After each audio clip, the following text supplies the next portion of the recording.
ప్రశ్నించే గొంతుకల పైన మొన్న జనరల్ శేఖరం పైన దాడి, విజయ రెడ్డి పైన దాడి, స్క్రైబ్ టీవీ సరిత అమ్మాయి పైన దాడి, ఇలా ప్రశ్నించే గొంతుకల పైన నిజాన్ని నిక్కదీసి బయట పెడతా ఉంటే, నిజాన్ని నిక్కదీసి అడుగుతా ఉంటే ప్రశ్నించే గొంతుకల పైన దాడి చేస్తూ ఉన్నారు.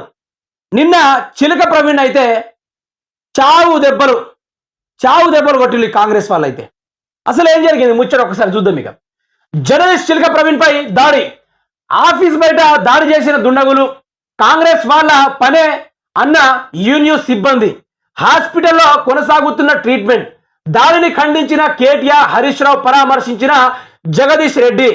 ఇదేమి రాజ్యమని కేటీఆర్, దాడి చేసిన వాళ్ళు అరెస్టు చేయాలి హరీష్ రావు, పరామర్శించిన జగదీష్ రెడ్డి. అయితే చిలక ప్రవీణ్ గారు మార్నింగ్ లైవ్ చేసుకొని బయటికి వస్తున్న తరుణంలో 12 మంది కలిసి అతన్ని బీభత్సంగా దాడి చేయడం జరిగింది. అతన్ని దాడి చేయడంతో అక్కడికక్కడే స్పృహ తప్పి కొంచెం సీరియస్ పరిస్థితిలోకి వెళ్ళడం జరిగింది. అక్కడి నుంచి యశోద హాస్పిటల్కి తరలించడం జరిగింది.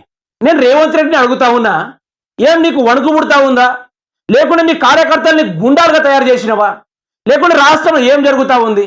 ఏం నీ హిట్లర్ పరిపాలన అనుకుంటున్నావా? నీకు ప్రశ్నించే తత్వం ఉండకూడదా? అని నువ్వు చేసేది మొత్తం శ్రీరామ రక్షలే, నీ రాష్ట్రం మొత్తం రామరాజ్యమేనా? రాష్ట్రంలో ఎక్కడ సమస్య లేదా? సమస్యల పైన పోరాడేది కొన్ని ఛానళ్ళు మాత్రమే ఉన్నాయి. కొన్ని ఛానళ్ళే.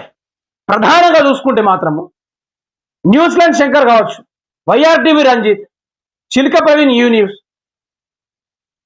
Scribe TV, Signal TV, RG TV, మెయిన్గా అయితే మిర్రర్ టీవీ, ఇవే కదా పనిచేస్తూ ఉన్నాయి. మరి వీళ్ళపైన దాడి చేసుడు సిగ్గుచేటు కాదా రేవంత్ రెడ్డి? నిజంగా చెప్తా ఉన్నా. మొన్న ట్యూబులో అది అన్నావు, మరి అదే ఈరోజు ట్యూబులో ముచ్చట్లు పట్టుకొని ఎందుకు భయపడతా ఉన్నావు? నీ ఒండులో గట్టిగా వణుకు పుట్టినట్టుంది. పురమాయించడం ఇక చిలక ప్రవీణ్ పైన దాడి చేయి, న్యూస్ శంకర్ పైన దాడి చేయి, మిర్రర్ టీవీ పైన దాడి చేయి అనుకుంటా. ఏ హిట్లర్ పరిపాలన అనుకుంటున్నావా? నువ్వు ఉండేది 5 ఏళ్ళు మాత్రమే. 5 ఏళ్ళు మాత్రమే నువ్వు అధికారంలోకి ఉంటావు. అంతేగాని నీకు ప్రజలు అధికారం ఇచ్చింది ప్రజలు పరిపాలించమని. నీకు చాతనైతే నువ్వు ముఖ్యమంత్రివే కదా. నీకు చాతనైనప్పుడు 6 గ్యారెంటీలు అమలు చేయి. ఇంకా రైతు బంధు రానే లేదు, ఆ రైతు బంధు గురించి మాట్లాడు. రైతు బంధు ఎప్పుడు ఇస్తావని చెప్పు. దసరా తెల్లారిపోతుంది. కొన్ని రోజులైతే బతుకమ్మ చీరలు కూడా ఇవ్వలే.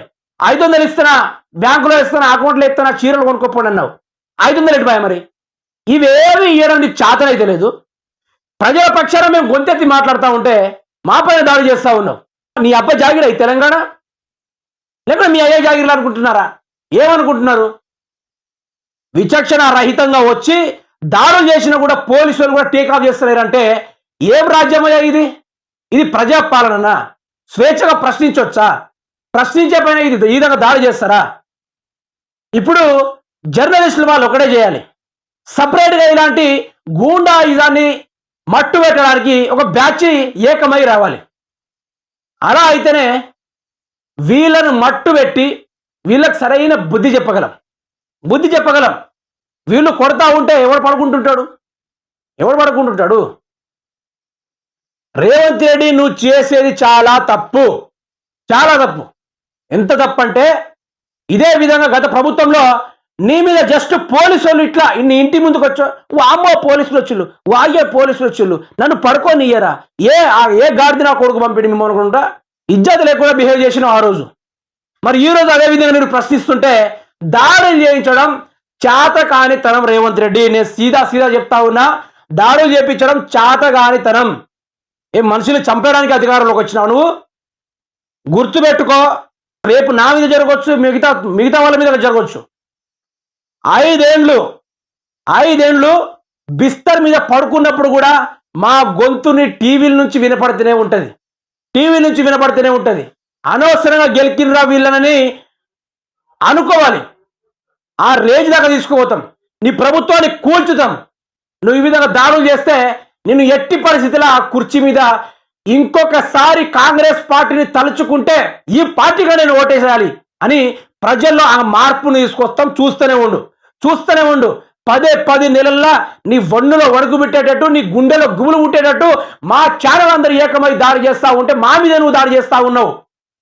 ప్రజల పక్షాన మేము ఉండి దాడి చేస్తూ ఉంటే గూండాల పక్షాన నువ్వు ఉండి మా మీద దాడి చేపిస్తా ఉన్నావు. చూసుకుందాం, దేనికంటే దానికి చూసుకుందాం. నువ్వు దాడులే చేపిస్తావో ఇంకేమైనా చేపిస్తావో చేపించుకో. బరాబర్ చెప్తా ఉన్నా, 5 సంవత్సరాల తర్వాత కాంగ్రెస్ పార్టీ పూర్తి స్థాయిలో నేలమట్టం చేసే బాధ్యత ఇక్కడ నుంచి మేము తీసుకుంటాం, బరాబర్ తీసుకుంటాం. మేము తీసుకుంటే ఎట్లా ఉంటుందో రాబోయే రోజుల్లో నీకు బరాబర్ చూపిస్తాం. ఇది సీదా సీదా సవాల్, సీదా సీదా సవాల్.